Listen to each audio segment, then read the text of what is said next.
Bom dia, hoje iremos apresentar o trabalho de filosofia. Os integrantes do grupo são Rodrigo Arantes, Guilherme Justo, Kaique Eduardo, Lucas Garajal e Pedro Cavalcante. Bom, falando um pouco agora sobre a pena de morte. Quando abordamos tal punição, também devemos colocar na questão outro tipo de pena que anda lado a lado a essa. Eu falo sobre a prisão perpétua. Quando nós colocamos tais pautas na mesa, podemos abordar esse assunto por vários lados, mas existem dois lados que eu acho que são bem interessantes, que são qual das penas é pior. Eu falo no sentido de perder a sua vida através do Estado ou ficar preso numa sala pelo resto da sua vida também através do Estado. Ou temos também outra forma de questionamento, que seria o que é mais justo. A verdade é que acredito que, para elevarmos a nossa sociedade, devemos mantê-la num nível de discussão aceitável, aonde a lógica é o centro e as emoções devem ficar de fora. Partindo desse princípio, é certo dizer que eu entendo, por exemplo, a dor de uma mãe que perde seu filho em um assalto, ou a dor de um pai que tem uma filha estuprada. Em ambos os casos é compreensível perfeitamente, até porque se eu estivesse no lugar dos mesmos, provavelmente pensaria assim também, que ambos os pais desejem a pena de morte ou a prisão perpétua. E a grande questão na mesa aqui é, se estivéssemos no lugar desses pais, o que pensaríamos? Quais das penas escolheríamos nas nossas mentes para os culpados? A pena de morte? Vale lembrar também que se o Estado executa alguém erroneamente, não existe volta, porque não tem como trazer uma pessoa da morte. Então você acabou de cometer um erro que nos nossos meios, até onde conhecemos, não possuímos corretivo para isso. Quanto à prisão perpétua, se futuramente for descoberto que a pessoa realmente cometeu o crime e é culpada, ou se a mesma não cometeu, ela pode eventualmente ser liberta. Eutanásia é o ato intencional de proporcionar a alguém uma morte indolor para aliviar o sofrimento causado por uma doença incurável ou dolorosa. Geralmente, a eutanásia é realizada por um profissional da saúde mediante pedido expresso de uma pessoa doente. A eutanásia pode ser classificada em voluntária e involuntária. Na eutanásia voluntária, é a própria pessoa doente, de forma consciente, expressa o desejo de morrer e pede ajuda para realizar o procedimento. Na eutanásia involuntária, a pessoa encontra-se incapaz de dar consentimento para determinado tratamento, e essa decisão é tomada por uma pessoa, geralmente cumprindo o desejo anteriormente expresso pelo próprio doente nesse sentido. O suicídio assistido é muitas vezes confundido com a eutanásia. No entanto, na eutanásia, quem administra o meio pela qual se dá a morte é o próprio médico, sendo geralmente uma dose letal de um fármaco. Enquanto no suicídio assistido, é o próprio paciente que se auto-administra o fármaco.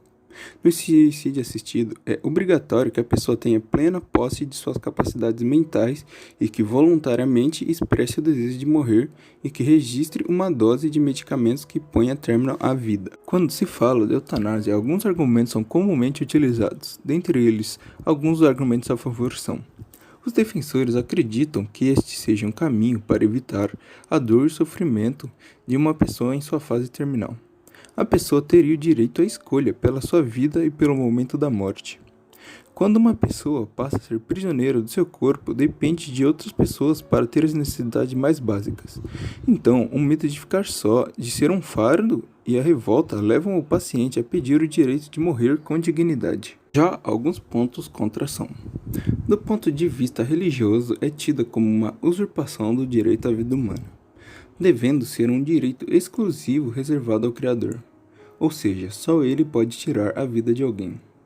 Em algumas religiões, o suicídio ou pensamentos suicidas geralmente não são bem aceitos. Em certas religiões, o suicida não pode nem mesmo ser velado por um mestre da religião, como padres e pastores. Da visão ética médica, cabe assim ao médico assistir o paciente, fornecendo-lhe todo e qualquer meio necessário ao tratamento. Para alguns médicos, permitir a eutanásia de um paciente poderia trazer um sentimento de que ele não fez o suficiente pelo seu paciente. Já no Código Penal, considera crime quem ajuda em um suicídio ou homicídio, mesmo que a pedido da vítima por compaixão. Ajudar uma pessoa a cometer suicídio, mesmo a pedido dela, em certos países é considerado assassinato ou cúmplice de assassinato. No âmbito da filosofia, esse tema já foi muito discutido, e uma das principais discussões é entre ética do dever contra ética utilitarista. Na ética utilitarista, a principal ideia seria de alcançar o prazer próprio e bem-estar. Por esse motivo, a eutanásia é bem vista por eles, já que seria uma maneira de sair de um estado de sofrimento para finalmente descansar.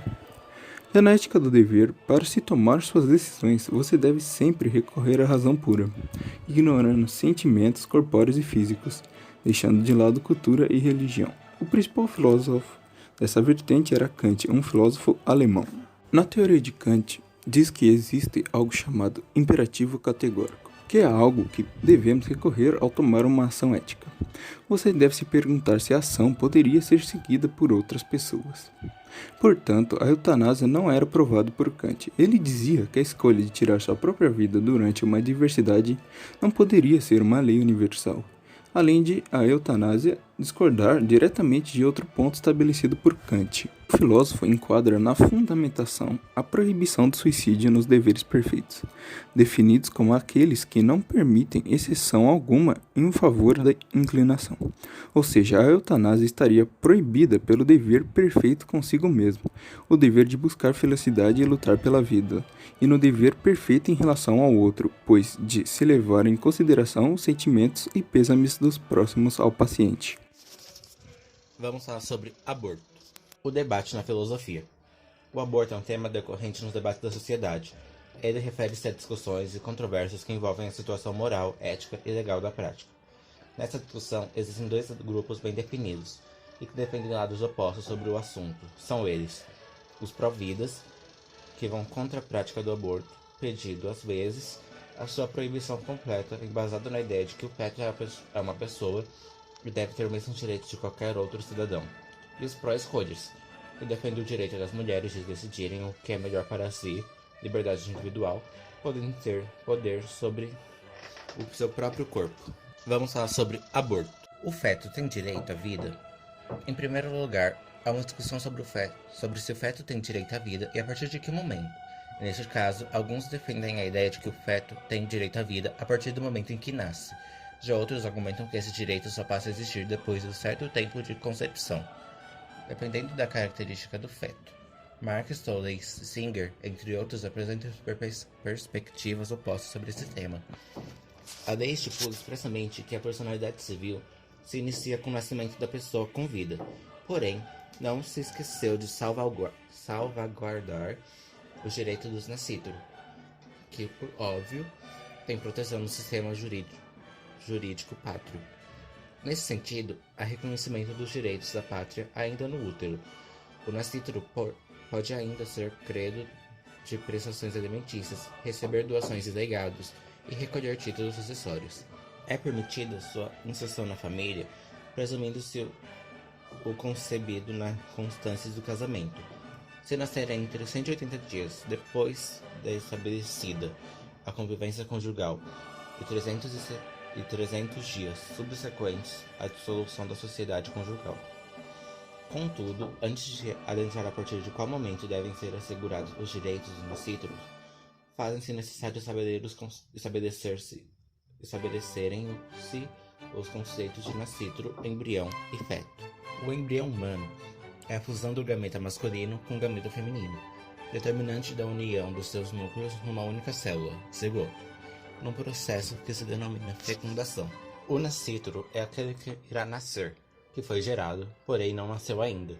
Em outras palavras, nascituro é o ser já concebido e que está pronto para nascer, mas ainda está no ventre materno. Já o feto é o estágio de desenvolvimento intrauterino que tem início após 8 semanas de vida embrionária, quando já se podem ser observados braços, pernas, olhos, nariz e boca, e vai até o fim da gravidez. Há diversas teorias a partir de que momento o embrião deve ser detentor de direitos.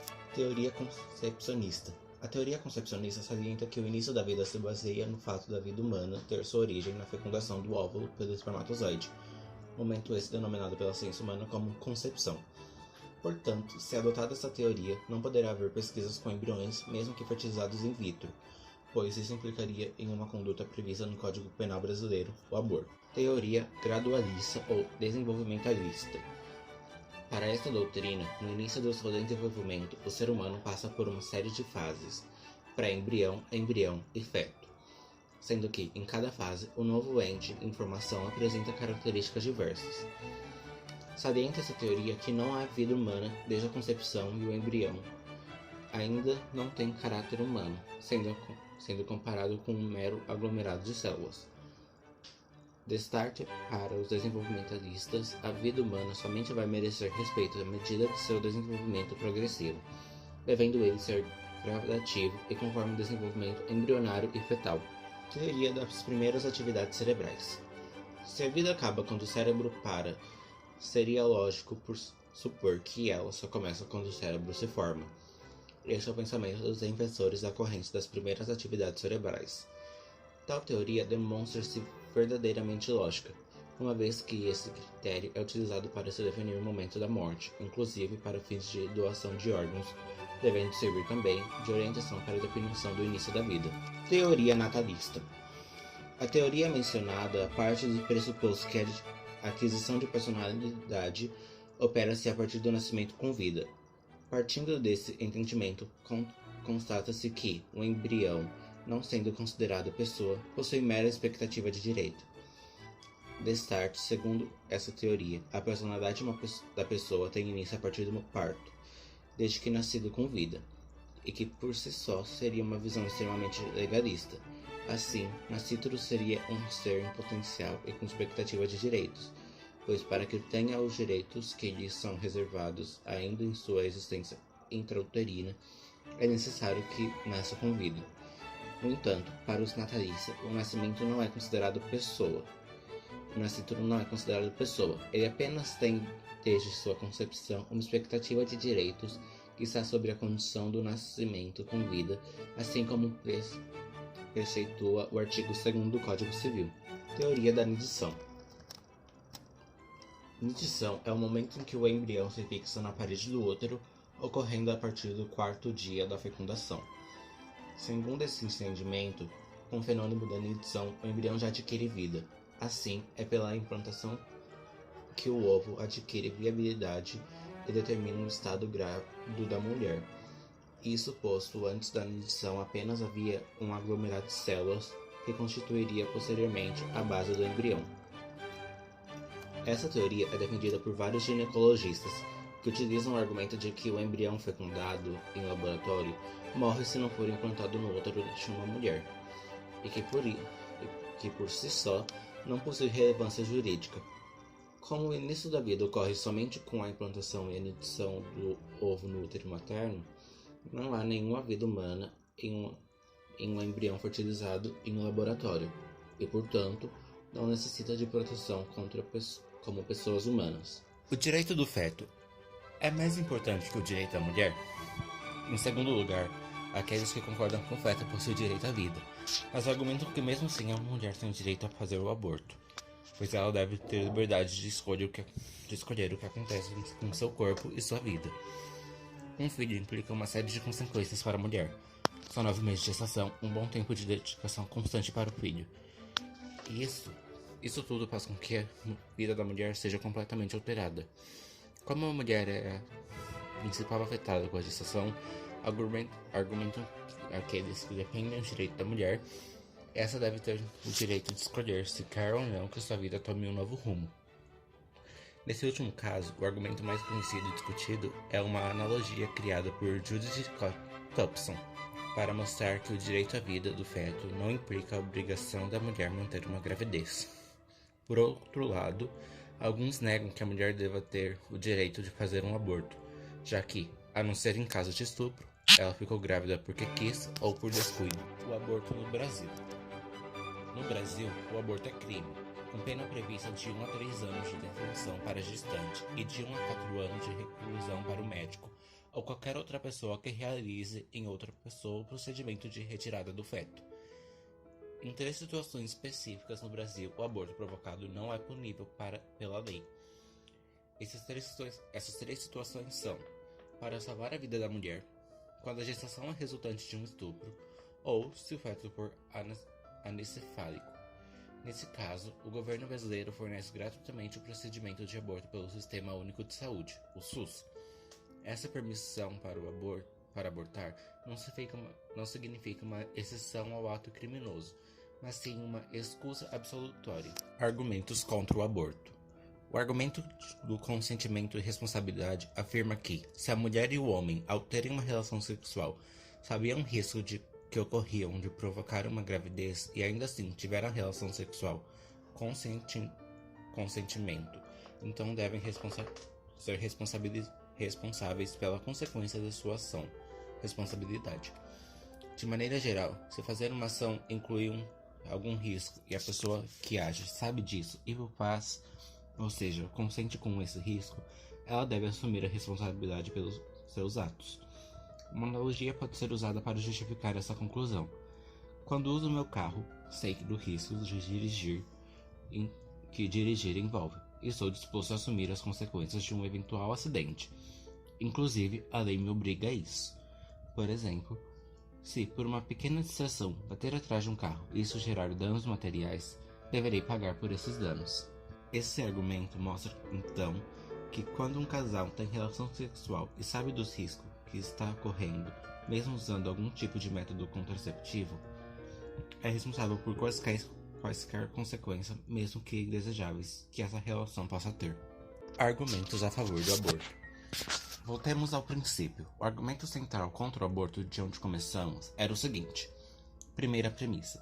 É um mal matar um ser humano inocente. Segunda premissa. Um feto humano é um ser humano inocente. Conclusão. Logo, é um mal matar um feto humano. As primeiras respostas que tivemos em consideração aceitavam a primeira premissa deste argumento, mas objetavam a segunda.